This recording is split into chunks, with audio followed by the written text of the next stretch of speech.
outra coisa que eu queria te perguntar também, tu traz muito conhecimento da religião para o mundo financeiro. Uhum. O que são essas coisas que tu aprendeu, principalmente com o judaísmo, né? Com o judaísmo, com Salomão. Assim, cara, eu não sou um cara religioso, eu sou um cara espiritualizado, né? Mas eu, antigamente, eu tive muito preconceito com Bíblia. Né? Bíblia. Todo mundo fala, lê Bíblia. Eu falo, pô, não, vou ler a Bíblia e tal. Eu não sei, talvez alguma coisa a ver com a minha infância, eu tive algum preconceito com isso. Até que um amigo meu, né, o Thiago Brunet, ele chegou para mim e falou, Thiago, você precisa ler a Bíblia. A gente tava num jantar em Portugal, assim, tomando um vinho e tal. Ele falou, você precisa ler a Bíblia. Eu falei, porra, Thiago, nada a ver. Pra quê, cara? Ele falou, não, Thiago, é que você não tá entendendo. A palavra mais citada na Bíblia é dinheiro. Eu falei, dinheiro, mano? A palavra mais citada na Bíblia? Ele falou, é dinheiro. E a segunda palavra é fé. Só que dinheiro é citada muito mais vezes do que fé. Eu falei, tá brincando? Ele falou, é. E lá, na Bíblia, ela é composta de 66 livros. Né? E você junta 66 livros, você tem a Bíblia. E desses 66 livros, alguns deles foram escritos pelo rei Salomão. Rei Salomão foi o homem mais sábio que já pisou na terra. Né? E foi o homem mais rico também, segundo a Bíblia. E aí esse meu amigo Thiago falou o seguinte, falou, Thiago, você é um cara que viaja o mundo, entrevistando bilionário para aprender com todo mundo, falando com investidor, fazendo negócio com essa galera, mas você está deixando de ir na fonte. O Salomão já escreveu um livro inteiro sobre isso. Para de vacilar e vai ler o livro do cara. Aí que é o livro dos Provérbios. Eu falei, você tá brincando. E aí fui ler o livro dos Provérbios. Aí eu li o livro dos Provérbios, né? E aí eu fiz uma experiência muito interessante, porque o livro dos Provérbios tem 31 capítulos. Né? Então existe uma tradição, né, de você geralmente pegar um mês com 31 dias e você ler um capítulo por dia. E aí eu resolvi fazer isso. Mas resolvi fazer isso junto com a minha audiência. Porque eu nunca tinha lido o livro dos Provérbios. E aí eu comecei a ler um capítulo por dia. Eu lia na noite anterior, preparava um conteúdo e às 5 horas da manhã eu falava com a galera. Esse é o que eu tentei participar e não consegui porque era muito cedo. Mas eu via tudo no Telegram depois. Foi bizarro. E aí, cara, eu fui aprendendo junto com a galera. Só que eu sou um cara de negócios, né? E eu trazia isso sempre sob a ótica de negócios. Eu comecei a ficar chocado porque tinha muita sabedoria naquilo. Eu nunca tinha visto tanta sabedoria, né? Cada dia era uma porrada diferente. E porradas que se aplicam à nossa vida hoje, se aplicam aos negócios hoje. Uma coisa que foi escrita há tantos anos atrás e que é tão atual ao mesmo tempo, né? E aí eu fui percebendo o quão poderoso isso era. Né? E desde então eu leio o livro dos Provérbios direto. Sempre que eu preciso de alguma orientação, eu leio, né, o livro dos Provérbios.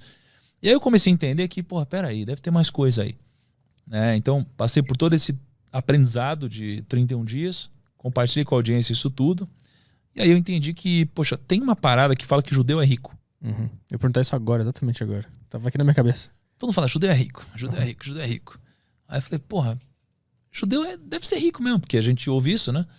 E aí eu comecei a estudar, eu fui puxar por religião, né? Aí você tem todas as religiões do mundo, e aí você tem, digamos, o quanto de patrimônio, né, cada religião tem por pessoa. E o judaísmo é a religião mais rica de todas. Você só tem 15 milhões de judeus no mundo. É muito pouco. 15 milhões de judeus no mundo, cara. É pouco pra caramba, né? E os caras, eu não vou lembrar agora quanto patrimônio eles têm, mas assim, proporcionalmente é mais que todas as religiões. Aí eu falei, quer saber? Deve ter alguma coisa aqui.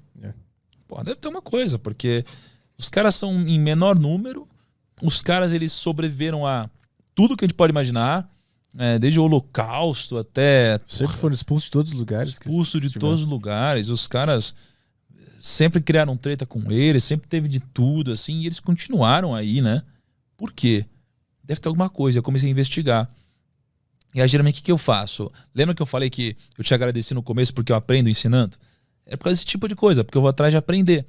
Então, para ensinar, eu preciso aprender. Então, o que eu fiz? Eu tenho um relacionamento muito bom, isso me ajuda. Então, eu fui atrás do Rabino Dudu, que é um rabino super influente. Aí o Thiago Brunet, que é teólogo, me ensinou pra caramba.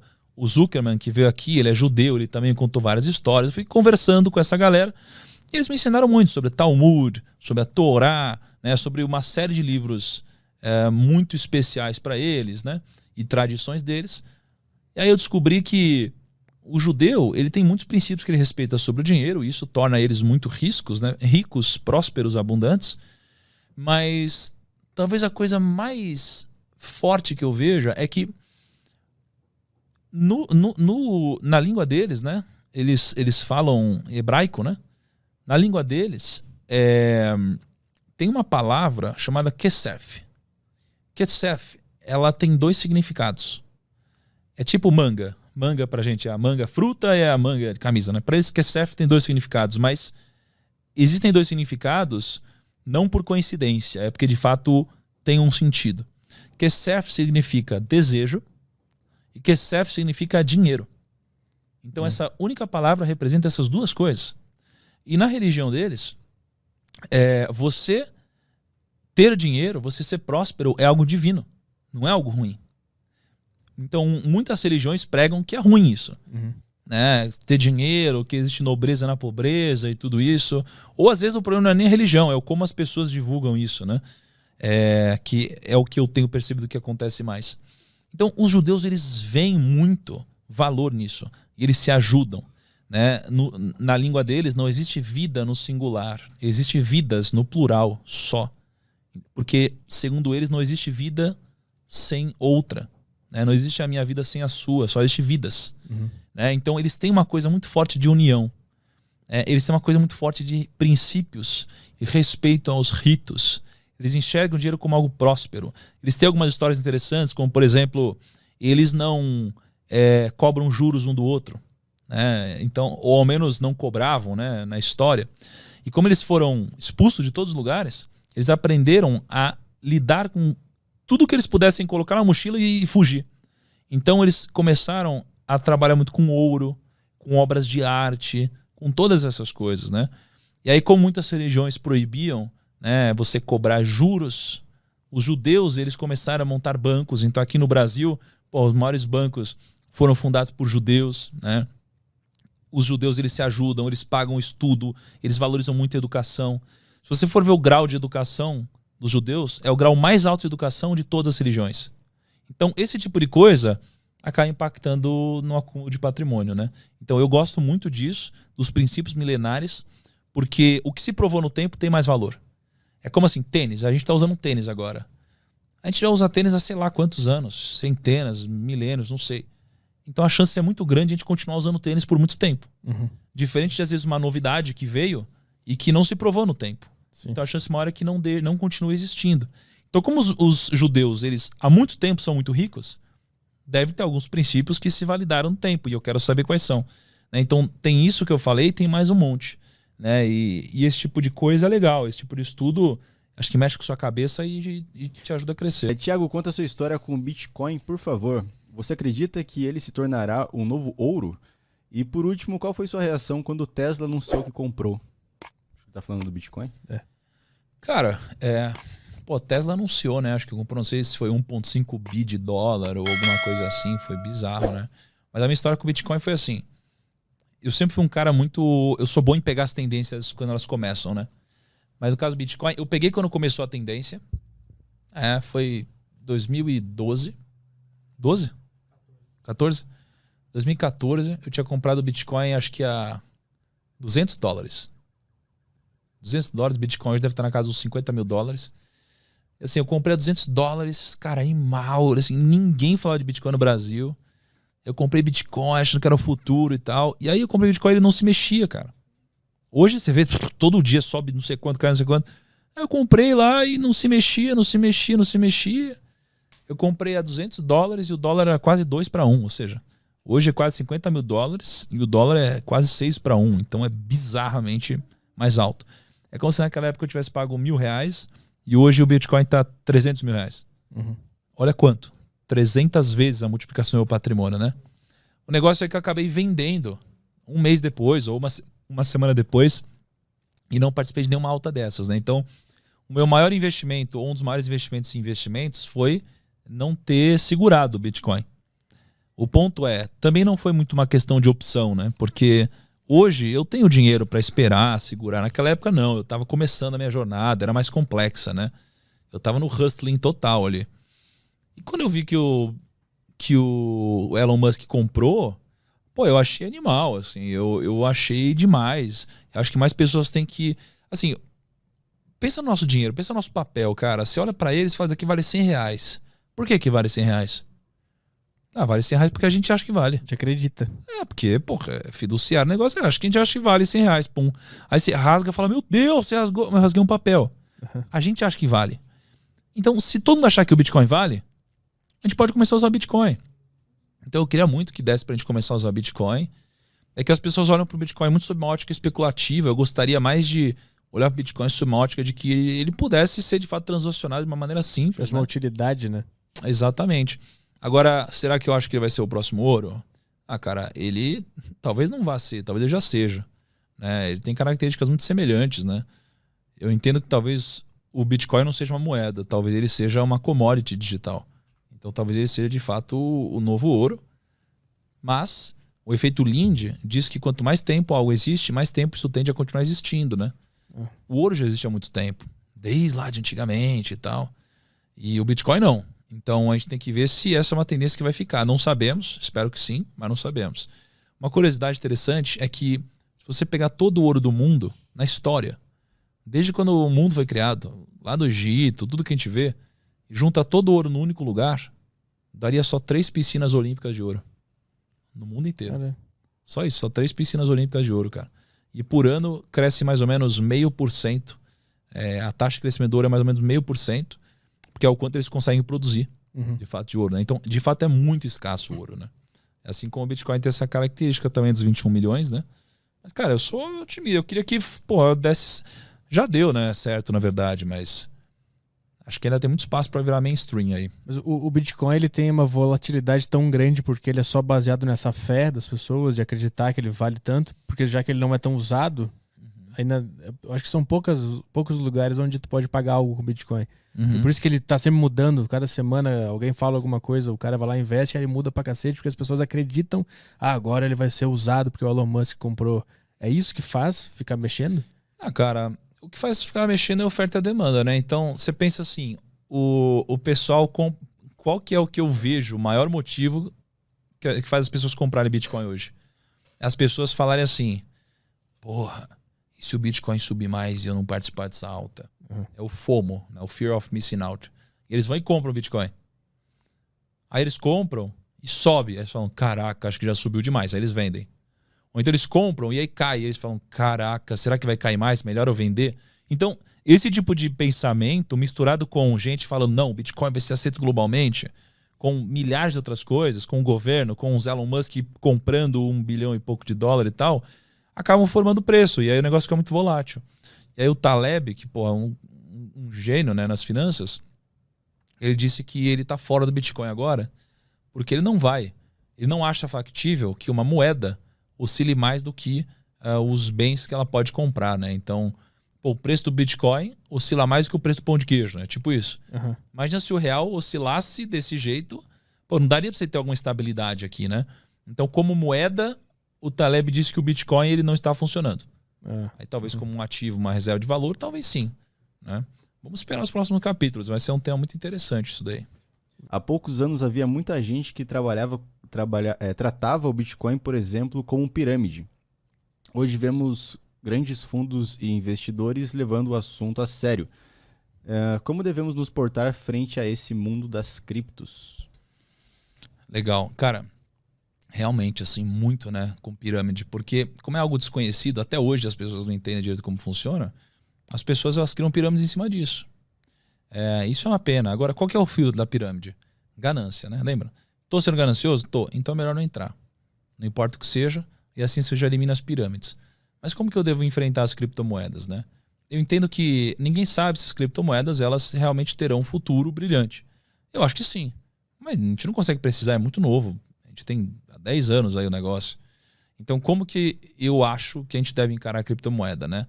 No meu caso, eu entendo ela como uma convexidade possível. Ou seja, se você comprar Bitcoin ou alguma criptomoeda, se der errado, você perde 100% do que você colocou. Se der certo, você pode multiplicar por várias e várias e várias vezes. Né? Então, qual que é a lógica aqui? A lógica é, coloque um pouquinho do seu patrimônio, porque isso é convexo. Se você tiver vários ativos convexos na sua carteira, os poucos que derem muito certo, eles vão pagar por todos aqueles que derem errado. Porque o prejuízo é limitado e o ganho é infinito. Então, se você colocar, por exemplo, de 1 a 3% do seu patrimônio em criptomoedas, você pode perder isso. Ou isso aqui pode virar 50% do seu patrimônio, 100% do seu patrimônio. Pode virar uma coisa muito maior. Então, eu entendo assim, tenha um pouquinho de criptomoeda porque ninguém sabe o que vai acontecer. Já ciente de que pode dar tudo errado, mas que se der certo, você tem a convexidade trabalhando a seu favor. Eu queria te perguntar, eu acho que é uma pergunta meio idiota, inclusive, mas vamos ver o que sai. O que é o dinheiro? Não a parte da economia, da inflação e tal. O que é essa força? O que é a grana? Cara, eu acho que essa foi uma pergunta muito foda de você fazer, porque... Aliás, é muito gostoso essa poltrona sua, viu, cara? Aí, que precisamos providenciar uma poltrona dessa, viu, cara? Só falta esticar o pezão aqui, mas ó. Dá pra fazer. É? Fala sério, cara. Como que abre isso aqui? É só empurrar aqui, ó. Empurra atrás aqui. Aí. Nossa, você tá brincando? Sério? Posso ficar assim? Claro. Caralho, que da hora. Olha só, o que é dinheiro? Mano, dinheiro... Essa daqui é uma sacada que, se você não pegar, eu acho difícil você enriquecer. Né? Assim, quem não pegar essa, eu acho difícil enriquecer. Porque as pessoas acham que o dinheiro é um papel, mano. As pessoas acham que o dinheiro é algo material.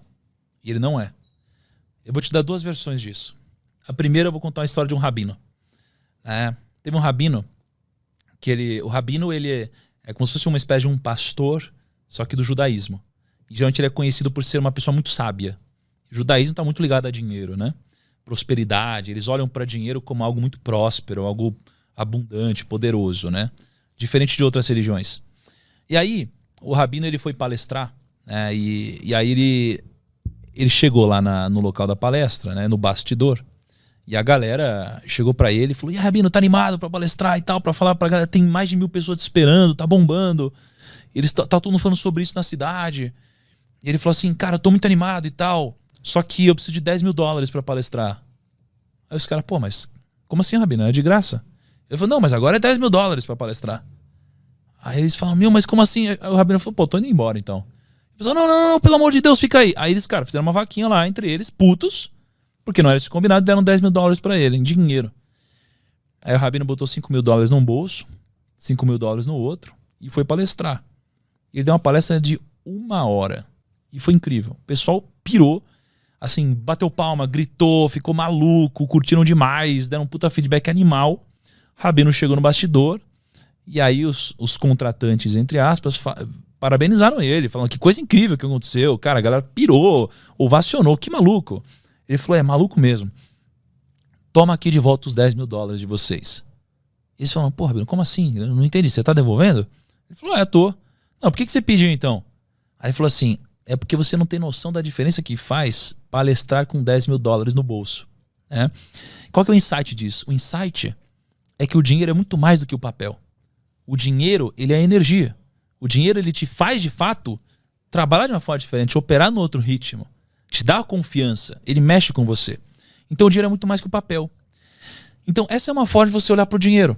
Né? E outra forma de olhar para o dinheiro, e aí é aqui eu acho que é aqui faz mais sentido, é que o dinheiro é tempo. O dinheiro é tempo. E não um papel, não um pedaço de papel.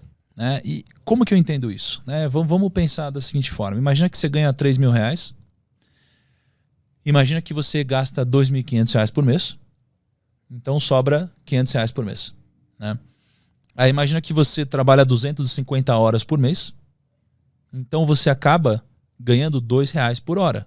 Que são R$500 por 250 horas trabalhadas. Então você acaba ganhando R$2 por hora. Então o que eu digo é que o preço da sua hora é R$2. Só que se você vai comprar uma caneca e uma caneca custa R$20, você não tem que pensar que você vai desprender R$20. Você tem que pensar que agora você vai desprender 10 horas de trabalho. Então se você vai jantar num restaurante japonês, você tem que pensar que se o restaurante japonês ele vai custar R$100, você não vai pagar R$100. Você vai pagar com 50 horas de trabalho. Se você trabalha 10 horas por dia, você vai pagar com 5 dias de trabalho. Então você vai abrir mão de 5 dias para jantar nesse japonês. Então quando a gente começa a entender que o dinheiro é tempo, você começa a pensar diferente. Porque você vai comprar um carro. Ao invés de comprar um carro à vista, você vai parcelar. Você vai pagar o equivalente a 2 carros. Então você vai comprar um carro que vale, por exemplo, 2.000 horas de trabalho sua, mas com os juros você vai pagar 4.000 horas de trabalho. Então, na verdade, você está perdendo tempo fazendo isso. Ao invés de pegar essas 2.000 horas, investir e esperar para você comprar à vista. Né? Então, quando você começa a fazer esse tipo de jogo, você começa a entender que o seu jogo é economizar tempo hoje, porque o tempo hoje é muito valioso, e pegar esse dinheiro hoje, que na verdade é tempo, para você investi-lo para que esse tempo valha mais no futuro.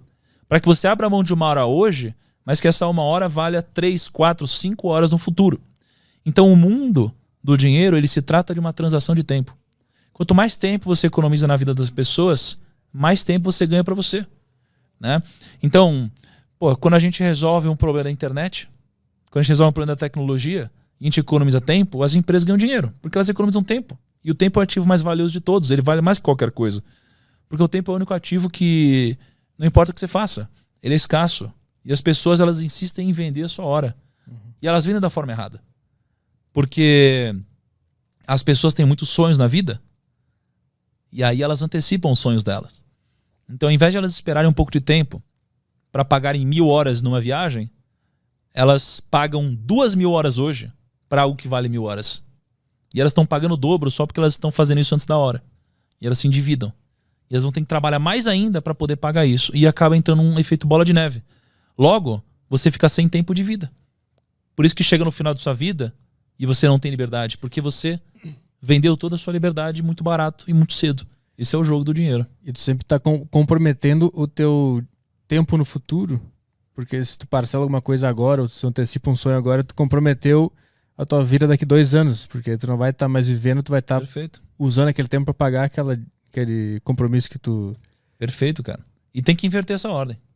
Tem que inverter. A gente não pode consumir algo e pagar daqui a um tempo. A gente tem que fazer o contrário, né? Porque aí a gente compra mais barato. Ou a gente compra caro, ou a gente compra barato. As pessoas, quando compram caro, na verdade, não estão pagando um valor financeiro alto. Elas estão pagando em horas.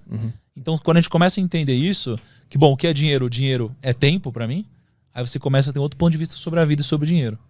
Né? E aí acho que você começa a valorizá-lo um pouco mais também.